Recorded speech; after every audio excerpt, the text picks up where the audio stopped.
నమస్తే, నేను అంకిత. ఏపీలో జగన్మోహన్ రెడ్డికి కొంతమంది పోలీసులు ఇన్ఫార్మర్స్గా పనిచేస్తున్నారు. ఇటీవలే మదనపల్లిలో జరిగిన కేసు విషయంలో కూడా విచారణ ఎందుకు లేట్ అవుతుంది? ఈ విషయాలపై డిస్కస్ చేయడానికి నాతో పాటు సీనియర్ జర్నలిస్ట్ సిఎస్ఐ ఉన్నారు. ఆయనతో మాట్లాడదాం.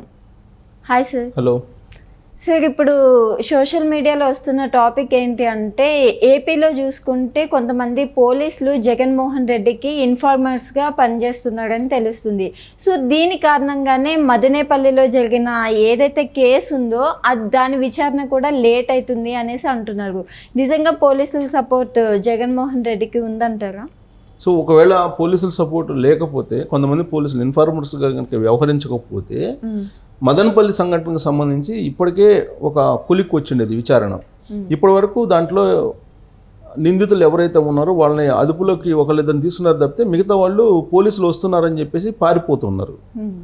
రీసెంట్గా తీసుకుంటే మదనపల్లి సంఘటనకు సంబంధించి తుకారాం అనే అతన్ని అదుపులో తీసుకున్నారు. అతను ఎవరు? తుకారాం అనే అతను ఎవరంటే పెద్దిరెడ్డి రామచంద్రారెడ్డి మాజీ మంత్రి, ఆయనకు సంబంధించిన పిఏ.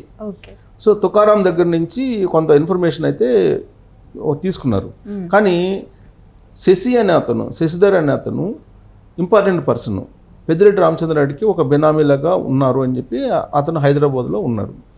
అతను పోలీసులు వస్తున్నారని చెప్పి సమాచారం తెలుసుకొని అతను పారిపోయాడు. అలాగే పెద్దిరెడ్డి రామచంద్రారెడ్డికి సంబంధించినట్టు మరొక బినామీ మాధవ్ రెడ్డి, అతను పోలీసులు వస్తున్నారని చెప్పి అతను ఢిల్లీకి పారిపోయారు.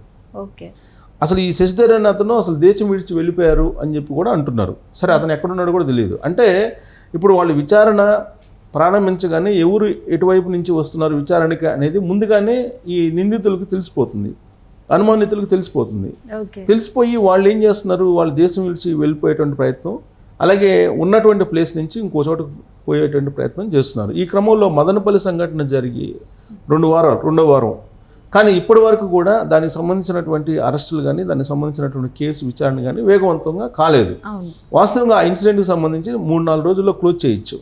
కానీ ఈ ఇన్ఫార్మర్స్ ఎవరైతే ఉన్నారో జగన్మోహన్ రెడ్డికి సంబంధించి వాళ్ళు ఇస్తున్నటువంటి సమాచారం ప్రకారం పోలీసుల్లోనే వాళ్ళు నిందితులు తప్పించుకుంటున్నారు.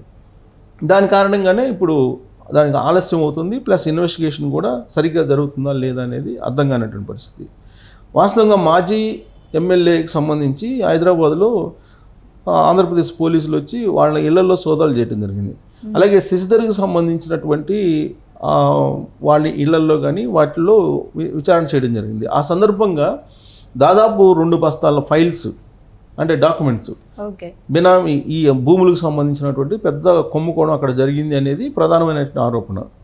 అసైన్ ల్యాండ్స్కి సంబంధించి కానీ లేదా 22A కింద హోల్డ్ చేసినటువంటి భూములకు సంబంధించినటువంటి వివరాలు కానీ అవన్నీ కూడా మిస్యూజ్ చేయడానికి, అవన్నీ కూడా విచారణలో భాగంగా ఎవిడెన్స్గా లేకుండా ఉండడానికి వాళ్ళు వాటిని మిస్ చేసేసారు. ఇప్పుడు యాక్చువల్గా వాళ్ళు రైడ్ చేసి హైదరాబాద్లో ఉన్నటువంటి ఇళ్లలో ఉండేటువంటి వాళ్ళ దగ్గర రైడ్ చేసి దాదాపు కొన్ని వందల డాక్యుమెంట్స్ని స్వాధీనం చేసుకున్నారు పోలీసులు అని చెప్పి చెబుతున్నారు. కానీ ఎవరైతే ఈ బినామీలుగా పెద్దిరెడ్డికి వ్యవహరిస్తున్నారో వాళ్ళు మాత్రం తప్పించుకొని వెళ్తున్నారు. ఇక్కడ పరిశీలించాల్సినటువంటి అంశం ఏంటంటే, ఇప్పటికీ కూడా జగన్మోహన్ రెడ్డికి సంబంధించి కొంతమంది పోలీసులు ఇన్ఫార్మర్లుగా వ్యవహరిస్తున్నారు. వాళ్ళకి చంద్రబాబు నాయుడుకి సమాంతరంగా ఒక వ్యవస్థను నడుపుతున్నాడు జగన్మోహన్ రెడ్డి అనేది కూడా ఒకటి వినిపిస్తుంది. లేదంటే ఈ కేసు ఎప్పుడో ఫైనల్ అయిపోవాలి. ఇప్పుడు అక్కడ ఫైర్ యాక్సిడెంట్ జరిగింది. ఫైర్ యాక్సిడెంట్ జరిగినప్పుడు కొన్ని వందల ఫైళ్ళు అక్కడ తగలబడ్డాయి మదనపల్లిలో. సో ఈ ఫైర్ యాక్సిడెంట్ ఎలా జరిగిందంటే ముందుగానే షార్ట్ సర్క్యూట్ అని చెప్పేసి వైఎస్ఆర్ కాంగ్రెస్ పార్టీ వాళ్ళు చెప్పారు. అసలు ఈ ఫైర్ యాక్సిడెంట్ జరగడానికి ఎవరు కోఆపరేట్ చేశారంటే అక్కడ ఉండేటువంటి సీనియర్ అసిస్టెంట్ ఒక అతని పేరు గౌతమ్ రాజ్, అతను కోఆపరేట్ చేశాడు. ఫస్ట్ అసలు షార్ట్ సర్క్యూట్ వల్ల కాలిపోయాయని చెప్పి ఆ కేసును అసలు కంప్లీట్గా క్లోజ్ చేయడానికి ప్రయత్నం చేశారు. సరే, ఆ ప్రమాదం జరిగిన వెంటనే పోలీసులు రియాక్ట్ అయ్యారంటే రియాక్ట్ కాలేదని చెప్పి అక్కడ ఉండేటువంటి ఒక కానిస్టేబుల్ని అలాగే ఒక ఎస్ఐని విఆర్కి పంపించారు తొలుత.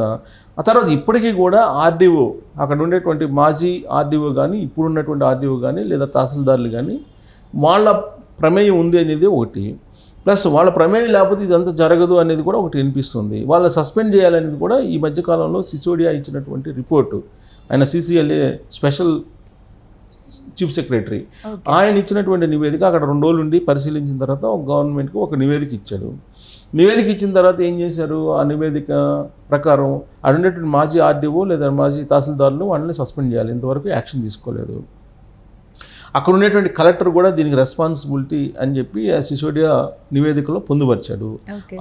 ఆ దిశగా కూడా చర్యలు తీసుకోలేదు ఇంతవరకు. దానికి కారణం ఏంటంటే రకరకాల రూపంలో జగన్మోహన్ రెడ్డి యొక్క టీము అధికార యంత్రాంగం మీద, ఇప్పుడున్నటువంటి ప్రభుత్వం మీద మ్యానిపులేట్ చేసేటువంటి ప్రయత్నం చేస్తూ ఉంది.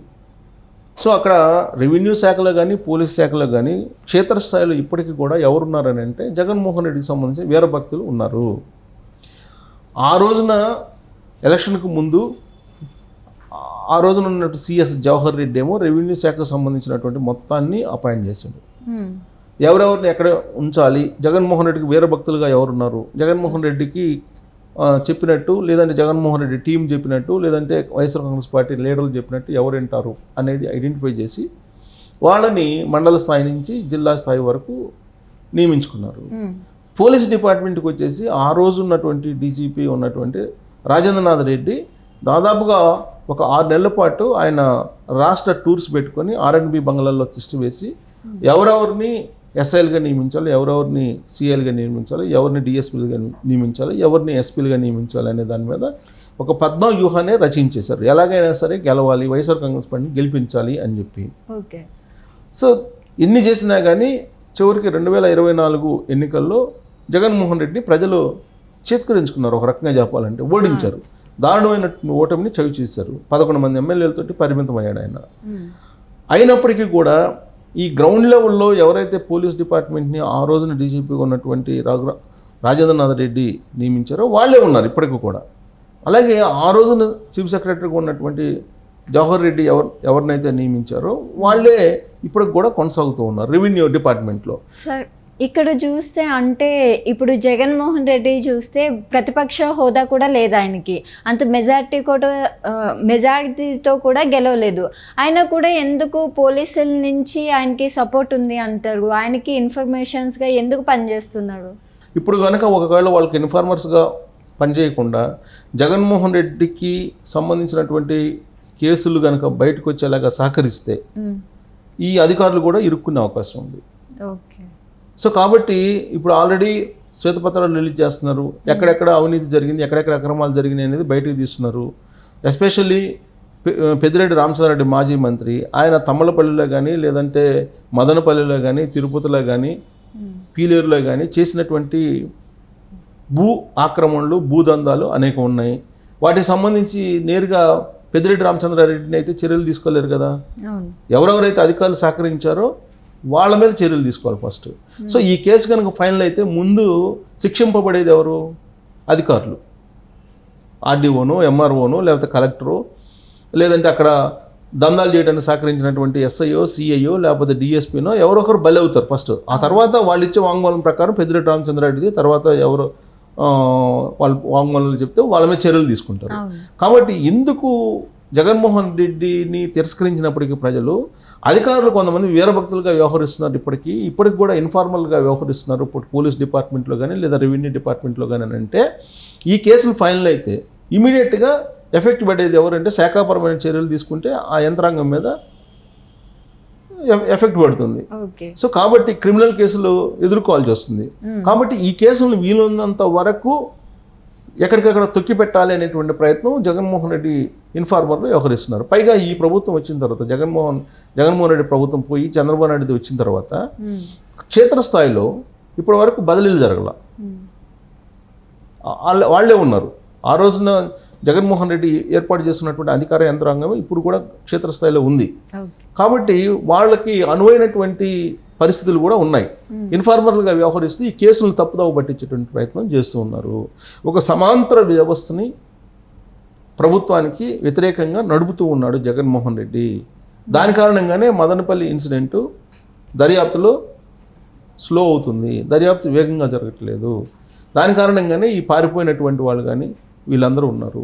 కేవలం ఈ కేసే కాదు, ఈ మధ్యకాలంలో వినుకొండలో మర్డర్ జరిగింది. దానికి సంబంధించి నిందితులు ఎవరైతే ఉన్నారో దగ్గరుండి మర్డర్ చేయించినటువంటి వాళ్ళు గోపిరెడ్డి అనే అతను తప్పించుకున్నాడు, పోలీసులు వస్తున్నారని చెప్పి. అంటే ఇన్ఫార్మర్గా వ్యవహరిస్తారు, పోలీసులే ఇన్ఫార్మర్గా వ్యవహరిస్తున్నారు కొంతమంది. సో ఇలా అన్ని కేసుల్లో కూడా ఇలానే జరుగుతున్నాయి. కాబట్టి జగన్మోహన్ రెడ్డికి ఇన్ఫార్మర్స్గా, వైఎస్ఆర్ కాంగ్రెస్ పార్టీ ఇన్ఫార్మర్స్గా ఈ అధికార యంత్రాంగం ఉన్నంతకాలం ఈ దర్యాప్తులు అనేవి వేగవంతం కావు. దాని మీద చర్యలు తీసుకోవాలంటే ఇమీడియట్గా భారీ ఎత్తున బదిలీలు జరిగితే తప్ప ఈ కేసులు ఒక కొలిక్కి వచ్చే అవకాశం లేదు. అదర్వైజ్ ఈ కేసులని వీలున్నంత వరకు నీరుగార్చేటువంటి ప్రయత్నం వీళ్ళు చేస్తూ ఉంటారు. Okay, thank you so much. Thank you.